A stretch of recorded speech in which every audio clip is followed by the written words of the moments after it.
Fala galera, tudo bem com vocês? Estamos começando mais uma aula de geografia, né? Professor Rodrigo, para a galera do nono ano. Estaremos falando sobre a Eurásia.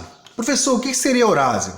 Como o próprio nome já está dizendo aí, é como se fosse a junção continental da massa continental entre o continente europeu e o continente asiático, ok?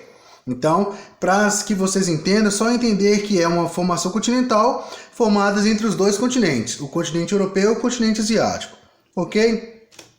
Porque olha aqui, ó, se vocês repararem bem aqui, nós temos aqui, ó, a Europa, ela está ligada diretamente ao continente asiático, tá vendo?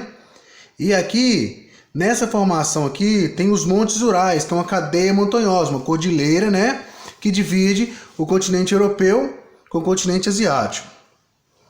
O que significa Eurásia, na verdade? É a junção desses dois continentes terrestres. Existem algumas formas que as pessoas utilizam para conceituar a Eurásia, que é mais comum, que ela que é considerada um grande bloco continental que engloba as porções, né, do continente europeu e asiático, formando um único continente, ok?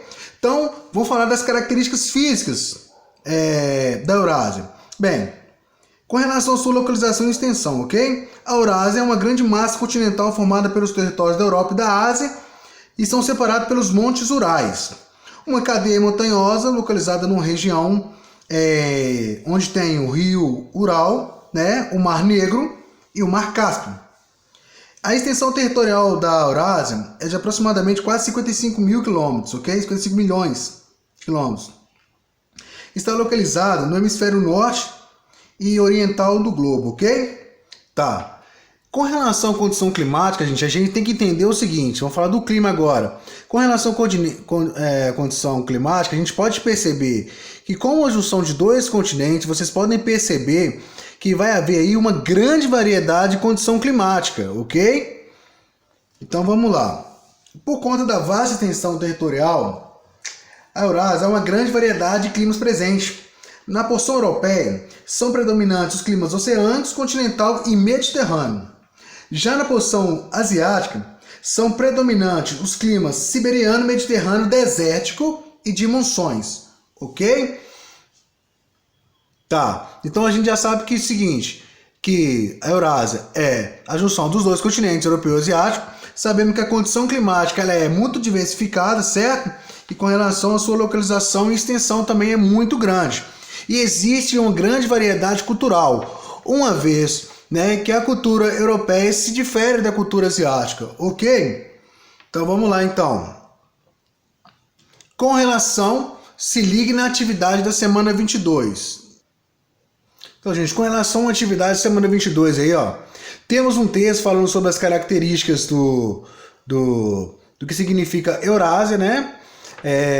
O seu significado, as suas características físicas, climáticas, tudo aquilo que eu falei. Depois temos as questões, né? Questão número 1, né? Você vai observar a imagem, né? E aí você vai ver, depois de analisar a imagem, você vai responder. O continente europeu é adepto à imigração em seu território? Ou seja, se os europeus são bem adeptos a imigrantes em seu território. Depois, o que é xenofobia? Vai dar um exemplo de xenofobia. Depois, o que significa Eurásia, certo? E depois, dê exemplos de climas predominantes na Eurásia, ou seja, os climas que mais se destacam, ok? Galera, no mais agora, eu gostaria que vocês ficassem com Deus, Deus abençoe vocês. Não esqueçam de entregar as atividades, seja o diário de bordo na escola ou para o e-mail do professor coordenador, ok? No mais, embora, fique com Deus.